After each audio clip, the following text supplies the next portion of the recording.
Continuamos aqui o nosso vídeo-papo SPNet com o Dr. Marco Aurélio Cunha. Doutor, nós falávamos sobre o estádio e o senhor citou até a questão de vereador, né?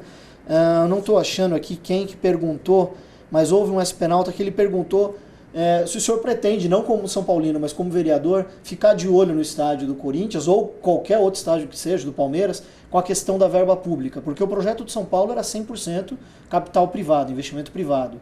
E como vai ser a visão do Marco Aurélio, vereador, que foi eleito por São Paulinos, corintianos, santistas, portugueses, qual vai ser a visão disso no uso de dinheiro público para a Copa? Então, nossa visão é de cidadão. Quer dizer, se o prefeito Kassab e o governo do estado disseram que não haverá verba pública, nós vamos cobrar isso, né? Vamos cobrar. Porque, veja, o São Paulo tem um projeto que talvez abrisse a Copa, talvez, de 636 milhões orçados, imposto pelo comitê local e pela FIFA. O Corinthians fala num estádio ofertado, né, pela Odebrecht de 300 milhões e diz que não vai capacitá-lo para a abertura da Copa do Mundo, a menos que alguém o faça, seja a FIFA ou o governo local. Obviamente, a reforma do nosso estádio é o dobro do custo do Corinthians, o que mostra claramente a vontade de inviabilizar o nosso estádio. O custo por assento lá é um absurdo de barato, né? Exatamente. Então, como é que vai fazer isso e viabilizar a Copa do Mundo? Só se houver outro tipo de recurso. Isso seguramente nós vamos acompanhar, e não só o vereador Marco Aurélio São Paulino, mas todos os vereadores, corintianos, palmeirenses, porque é um dever da cidade. Então, isso nós vamos fazer.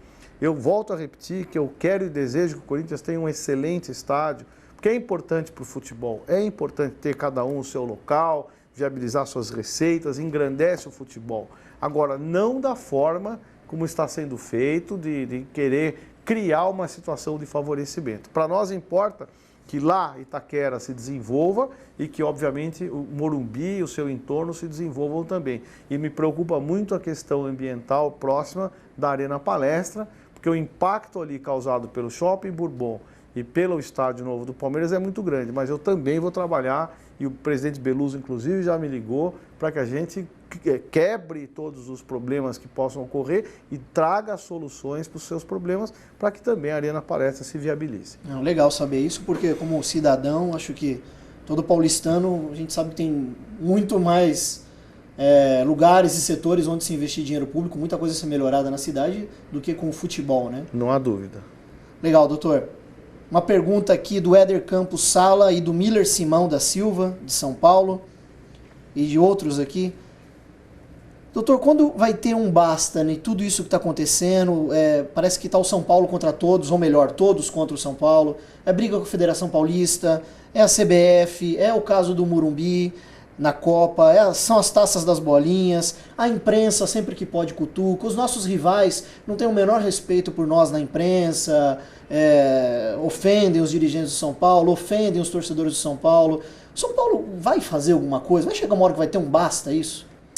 Eu acho que o basta é a gente não olhar para isso, continuar crescendo, continuar trabalhando, continuar tendo um time competitivo, crescendo o nosso patrimônio, porque eu acho que isso, o maior reflexo disso é a inveja, né?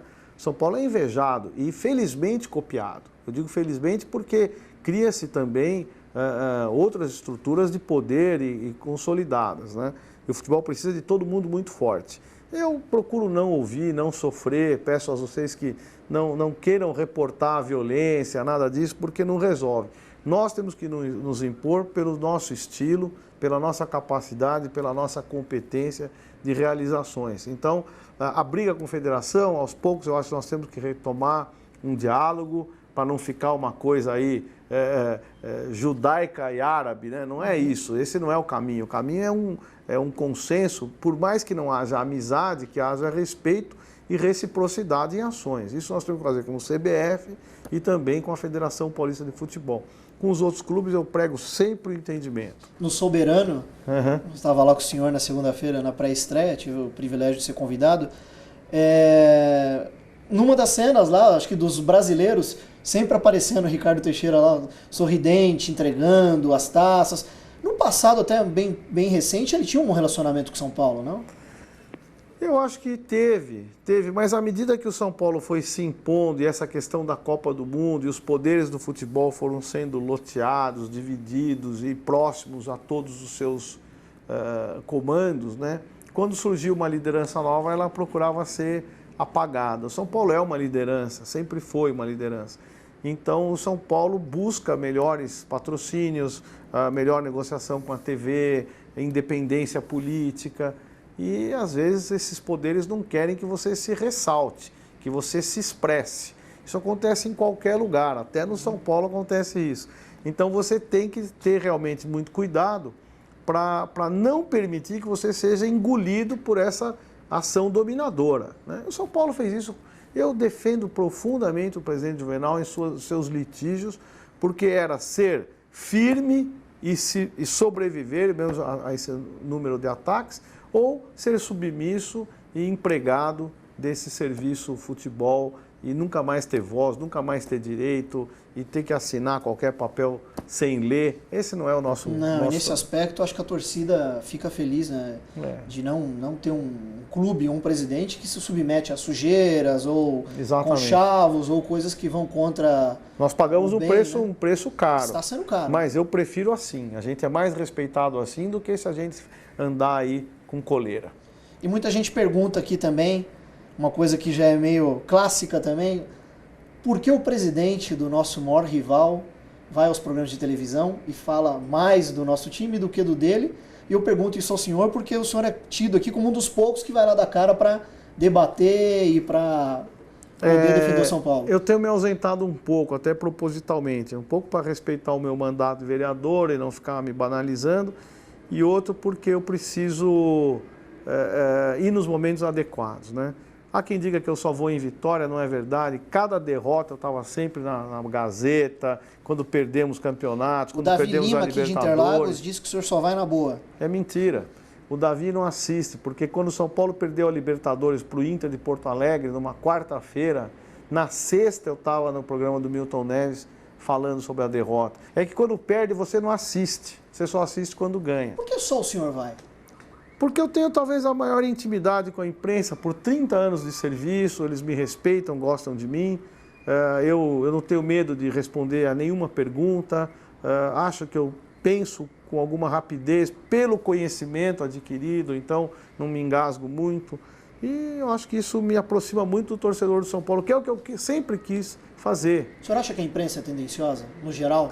Eu acho que ela vive da crise, da notícia, do que é emblemático, né? Outro dia mesmo eu dizia que o Rogério falou para o Kleber Santana, vai lá, fica esperto e tal.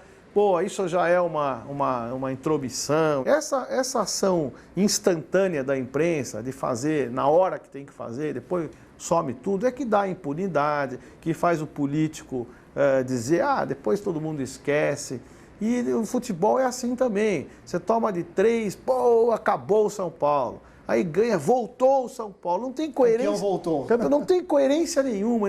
Raros, claro que há alguns bons jornalistas e exceções, raros são aqueles que têm um aspecto crítico, sensato, sem se envolver com a paixão que é o futebol. Mas volto a repetir, é perdoável, porque o futebol é apaixonante. Claro. E as pessoas perdem um pouco o seu senso crítico, né?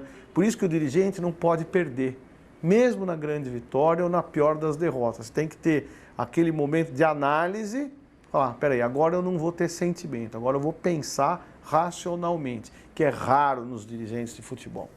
Legal, a gente encerra aqui esse penúltimo bloco, a gente volta daqui a pouco para o último bloco, com o Dr. Marco Aurélio Cunha respondendo as nossas perguntas. Continua assistindo aí, que está muito legal. Até daqui a pouco. Sininho, sem dúvida alguma.